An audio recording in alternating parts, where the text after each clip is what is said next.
Yo, yo, yo guys, check, kamusta mga idol? So ayan, mag-update tayo ngayong Tuesday mga lods. Grabe yung news natin ngayon. Malupit, matindi at kahindik-hindik ang mga news natin mga idol. Gravities, gravities, gravities. At mamaya meron tayong event na aantayin, no? Mamayang gabi, which is yung ating CPI report mga lods, no? Sasabayan natin yan. So punta muna tayo dito sa ating daily crypto bubble. So medyo pula, no? Tsaka hindi siya mga 1 to 3% lang, nasa 6, 7, 9. Pero sa ano to sa araw to, sa day. Pero sa hours, medyo medyo nakaka-recover na mga lodi, no? Ayan. Pag green na ulit mga idol, no? So check natin yung ating Bitcoin chart. So kung titignan niyo yung Bitcoin chart natin mga lods, medyo tumuloy-tuloy pa pala siya, no? Nagkaroon siya ng downtrend, muntik na siya tumama pala siya sa 118 and then tumalbog na siya doon. Ngayon nasa 119 ulit ang ating Bitcoin mga lodi, no? So goods na yan. Kumbaga okay lang yan mga idol, no? Sa ngayon mas maganda enjoyin niyo yung trade niyo, no? Enjoyin niyo yung scalping niyo kung nag-i-scalp man kayo. At kung may hold kayo, okay lang 'yon, mas goods 'yon mga lodi, no?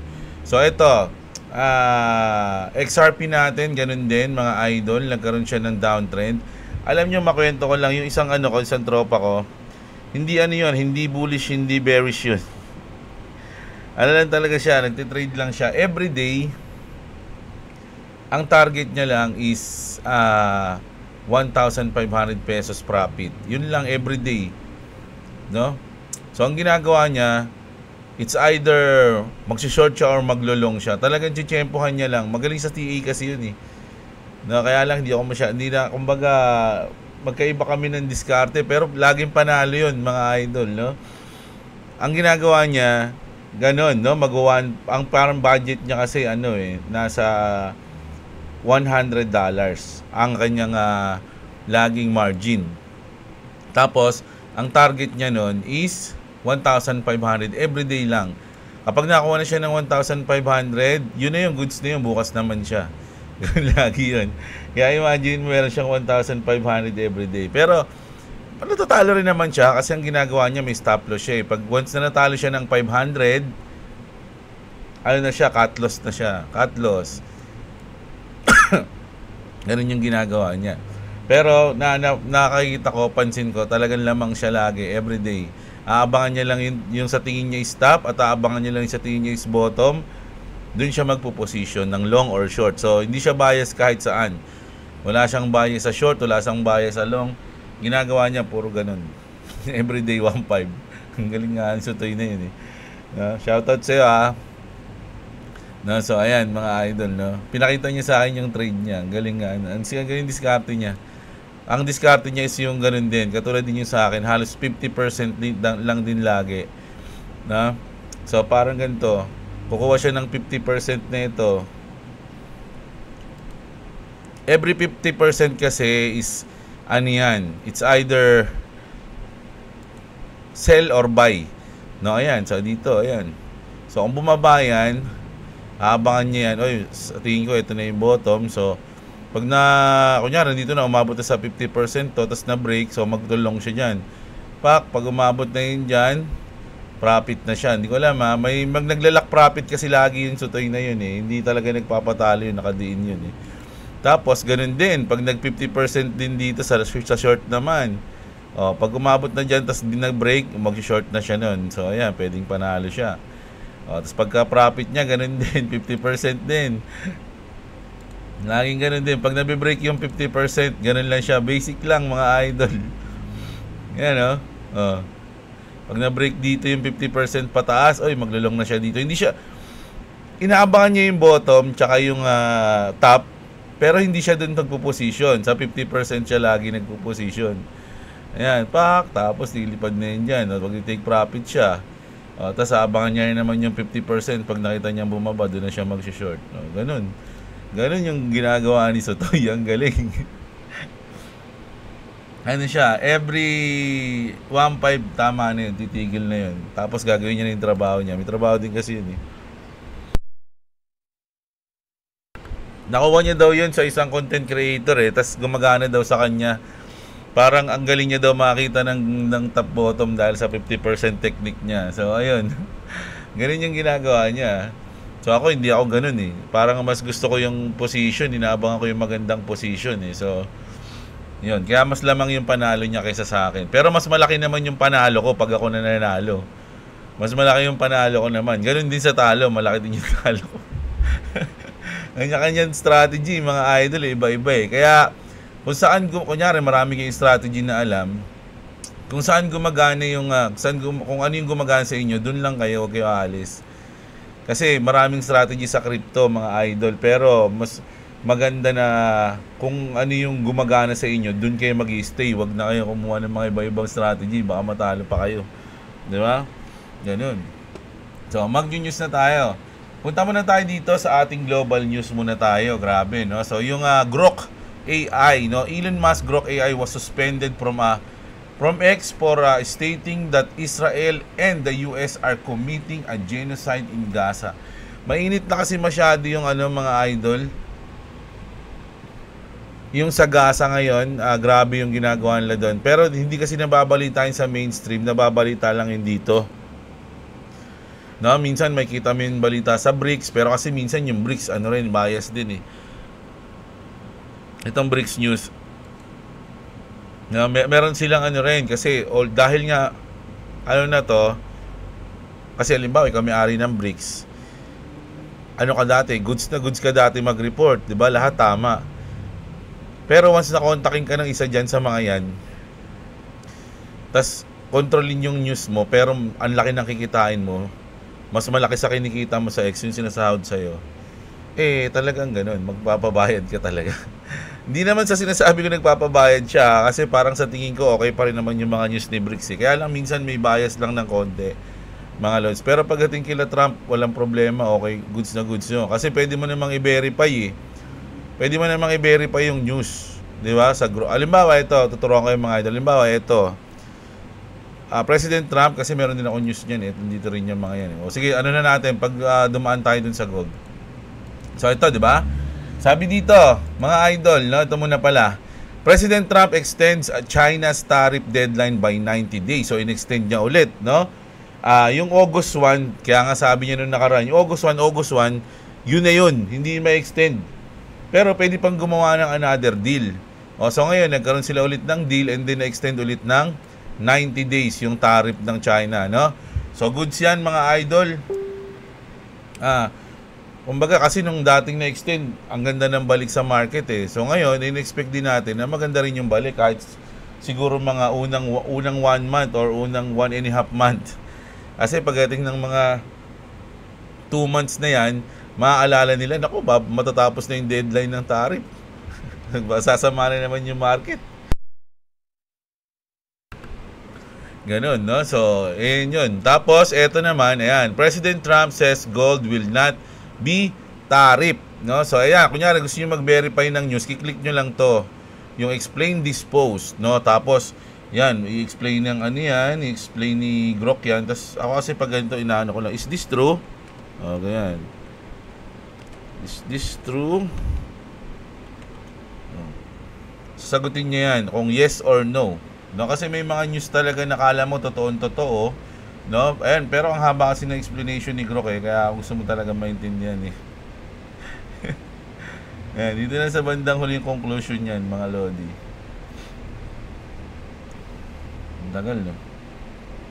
Ayan. So ganun lang, dito nyo lang i-verify yung mga news dito sa X.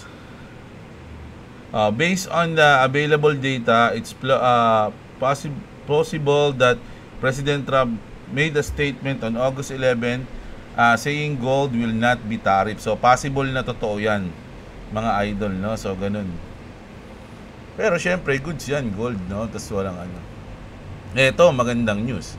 US President Trump says he is looking to reclassify marijuana as a less dangerous drug.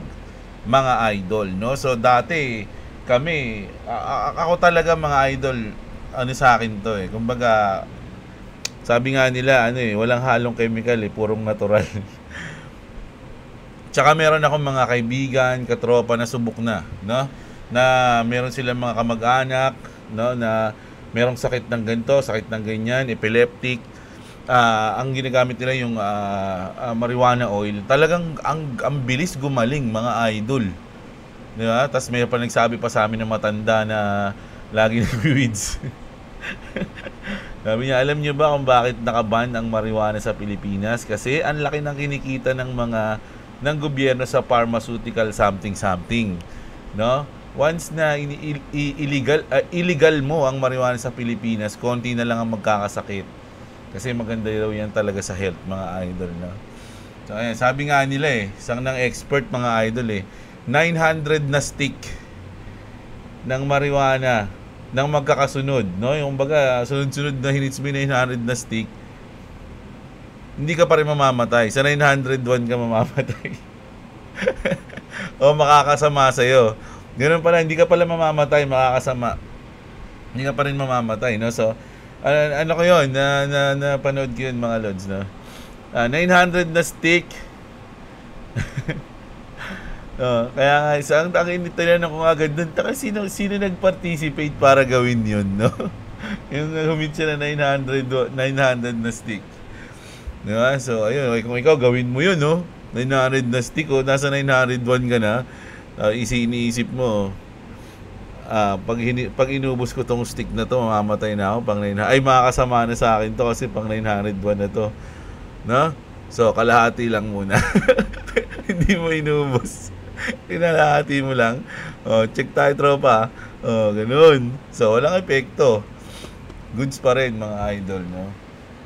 Ako, matindi mga, nakaranasan naman natin yan, mga kabataan natin. Siyempre, mapusok tayo dati.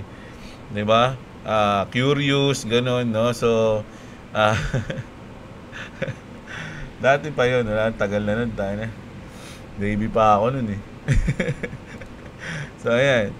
Ito, medyo mainit yung labanan nito, mga idol. Parehas matatalino sa larangan ng ano to, ng science o something.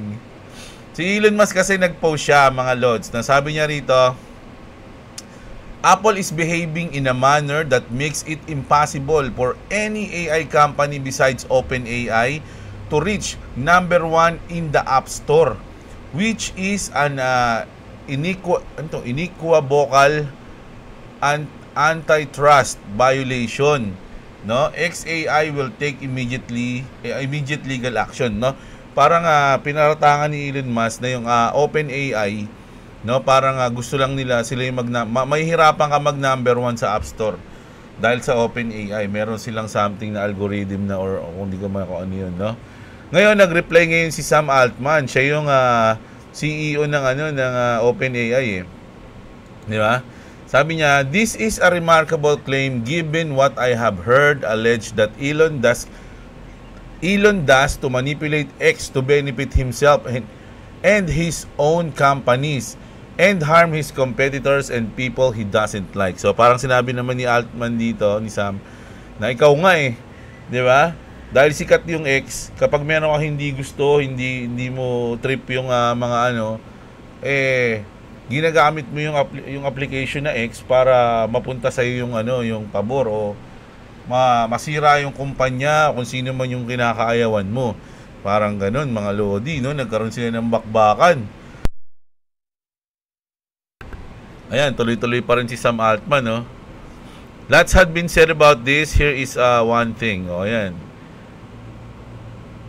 Elon Musk created a special system for showing you all his tweets first. No? So, ibig sabihin, pag nag-tweet si Elon, yung algorithm ng X, kukontrolin na makikita agad natin. No? Lalo na yung mga followers niya siguro.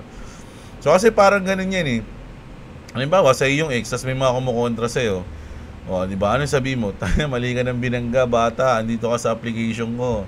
This is my world. You have no power here. Diba? So, ayun. So, ayun yun, no? So, parang nagsumbatan sila ngayon. Ikaw nga, ganyan. Ganun ba? Ikaw naman ganito. Ikaw naman ganito. Para mga grade 2 lang, no? Nag-aaway bigla yung mga magagaling, So, sino kaya ang hihinto sa kanila, no? Kasi kapag nagtuloy-tuloy ito, para sila talagang mga high school niya. Nag-aaway sila sa ex, no? Ito naman. Pop Mart. Ayan, yung Labubu. Pop Mart Inc. The market of Labubu just hit an all-time high. Grabe naman yan, mga idol, no? Sana all Labubu. Narinig ko na itong Labubu, pero hindi pa ako nakakita ng original nito. Nakita ko lang ito sa Facebook, Nakita ko ng mga Labubu na itsura, pero syempre imitation lang nakita ko sa palengke. Magkano ba yung mga ganito? Mahal ba yung ganito? Tsaka anong ano yan? Ano ba siya? NFT ba to? O ano pa na? NFT tuloy. Parang collectibles ba to?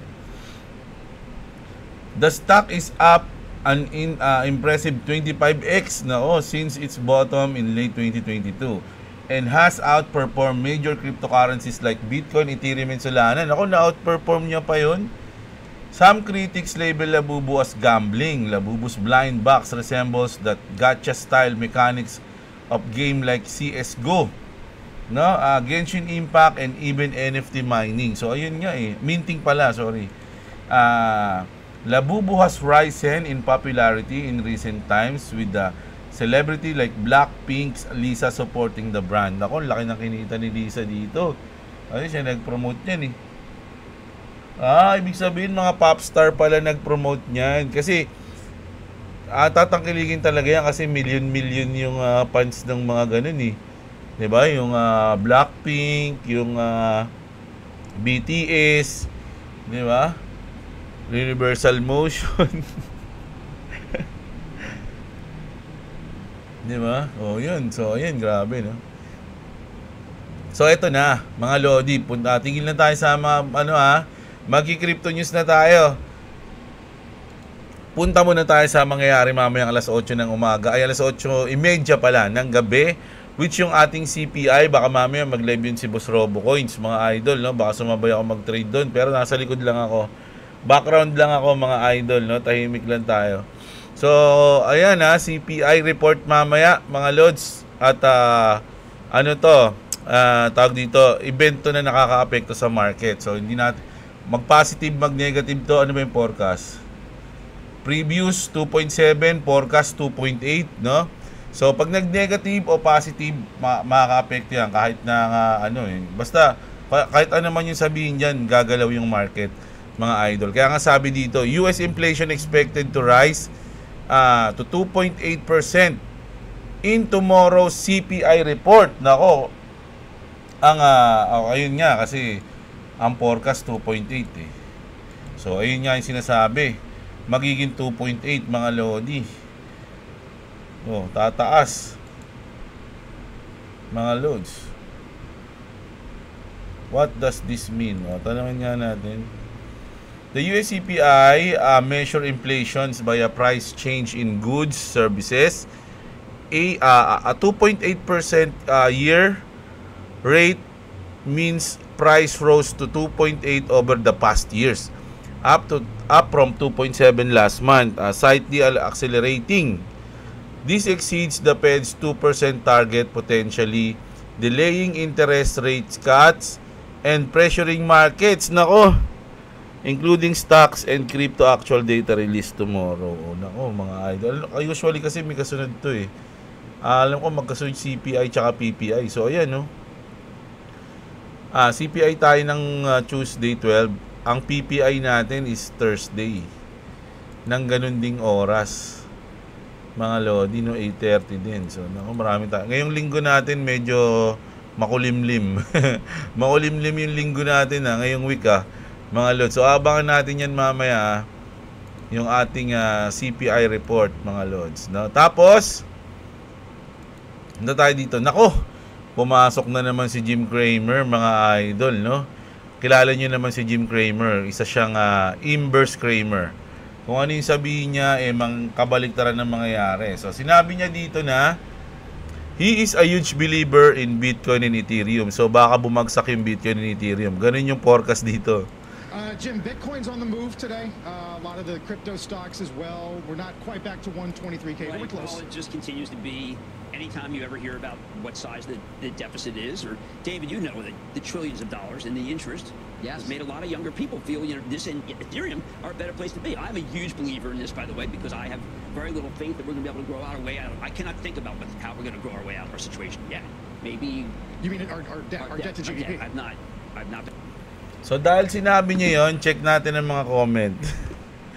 Oh, ayan, no? Iyak sila. It's over. Dump, oh, 'di ba? Yikes. Oh, kasi nga ganun mga lodi. Pag naging bully siya sa isang bagay, bumabagsak.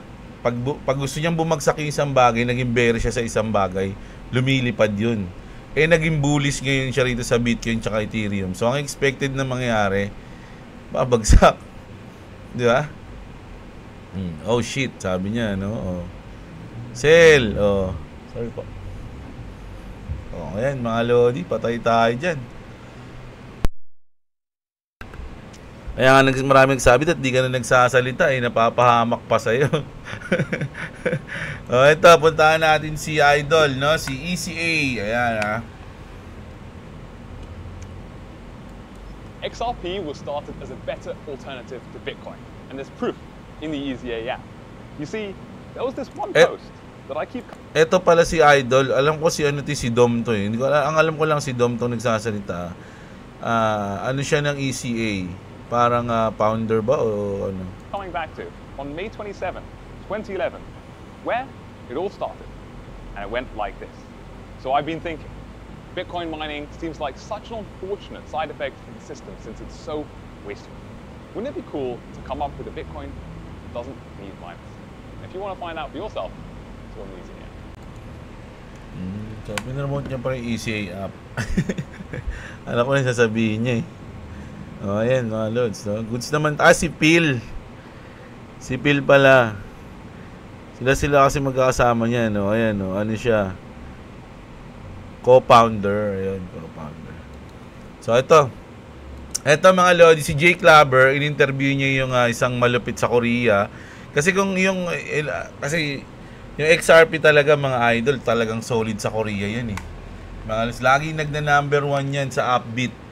Mga lods, no? Number 1 na crypto exchange o ginagamit ng mga Korea. I'm based in Korea, and with the only 53 million population, which is quite small, because now this Korea, when it comes with the Ripple, that Korea is taking approximately 20-something% of the worldwide trading volume for the XRP, with only 7 billion users. And this is quite amazing that, you know, I mean, how this small population or users are trading this Ripple on the single exchange. Because, you know, for the number one single sort of the central exchange as Upbit, they're taking, I mean, their market share is approximately 50%. And average daily trading volume is more than $560 million for trading volume for the Ripple itself. And when it comes with the other registered 4 exchange, you could imagine that, you know, why the Korean people are crazy about the Ripple. And grabe mga idol, no? Isa yan, ano yan eh, South Korea, Japan, ayun yung mga grabing sumuport, talagang gumagamit ng XRP. So, hintayin na lang natin mga lods. Sa tingin ko may hinihintay talaga yung Ripple eh. Yung mga developers ng Ripple, meron silang inihintay ngayong taon. No, at once na mangyari yun, doon na magpi-flip yung switch mga lodi, no? Ripple leadership has been oddly quiet lately. So, ito na nga, no? Oddly quiet lately. I think they are up to something big in the background right now. Now that the Genius Stable Bill has passed, does anyone else feel it? Sabi nga, no? So, yung Clarity Act, napaka-importante niyan sa XRP. Yung Genius Bill, napaka-importante sa RLUSD. So, hinihintay siguro tama nila to, yung Clarity Act. Hinihintay nila yan, mga idol, no? So, sabi dito, Q4 will be wild pumps, no? So, ayan yung ating last 3 months ng 2025. No? October, November, December, ayan yung sinasabi kong ano natin, mga idol. Yung timeline natin, no? So, ayun tayo, hintayin natin yun. Ito naman, si Hester Pierce, mga idol, no? Last week, the SEC case against Ripple was finally laid to rest. A welcome development for many reasons. including that minds once occupied with litigation now can concentrate on creating a clear regulatory framework for crypto. Mga idol, si Hester Pierce, sinabi niya, parang nag-post siya tungkol sa yung sa SEC nga tsaka sa Ripple. Tignan niyo yung nag-comment, mga lodi, yung si chairman ng SEC, mga lods, no? Si Paul Atkins.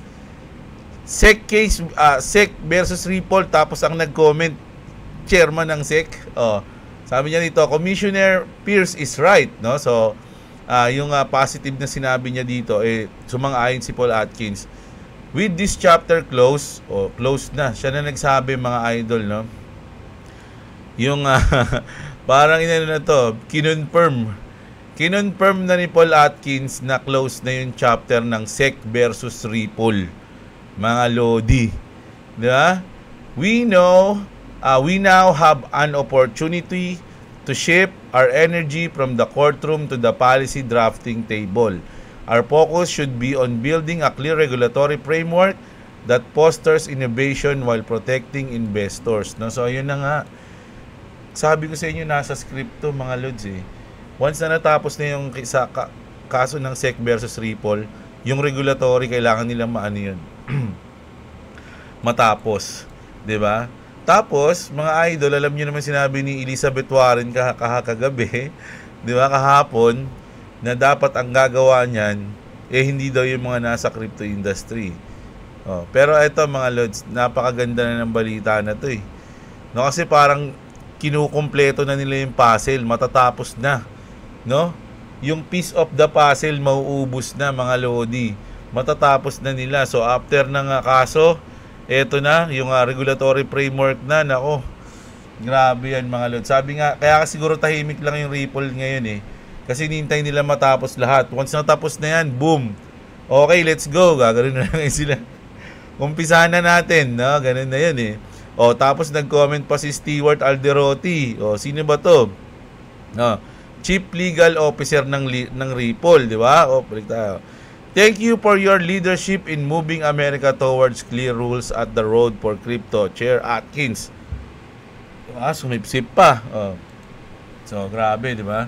So, grabe yung mga news natin, mga lods, no? Parang nilinaw dito na talagang goods na. Alam nyo kung anong gagawin nyo na lang ngayon, mga idol? Maghintay. Ito yung mga time na kailangan lang natin mag-relax, maghintay, kung ano yung mga susunod na mangyayari. Kung may tiwala kayo sa mga tinayaan nyo, no? Kung may tiwala kayo sa mga pinagbodegahan nyo, gagawin nyo na lang is mag-relax at maghintay, no? At yun na yun, mga lods, no? Dadamahin nyo na lang yan sa mga susunod na buwan, mga lodi. Kung kaya nyo pa magbodega, walang problema. Pero aralin nyo, mga idol, no? Tulad nga ng lagi kong sinasabi, huwag kayong bumasi sa akin para bumili, magbenta o mag-hold ng coins. Hindi ako financial advisor. Do your own research, no? So, ayan. Grabe yung news natin. So, yun. Kita-kits tayo mamayang gabi ulit, mga idol. Maraming salamat sa mga nanood. Magandang araw sa inyo, mga kapatid, mga lods. Huwag nyo kalimutang i-like yung video natin. Check nyo yung mga link dyan sa description sa baba ng video, mga lodi. Makakatulong sa inyo yan. So, yun lang. Magandang araw, mga kapatid. At what's up? Subscribe to Club TV, subscribe to Jeblo. If you want to subscribe to me, it's a link in the description. Also, I'm animating. Peace. Also what? Ano ginagawa mo? Also animating. Oh,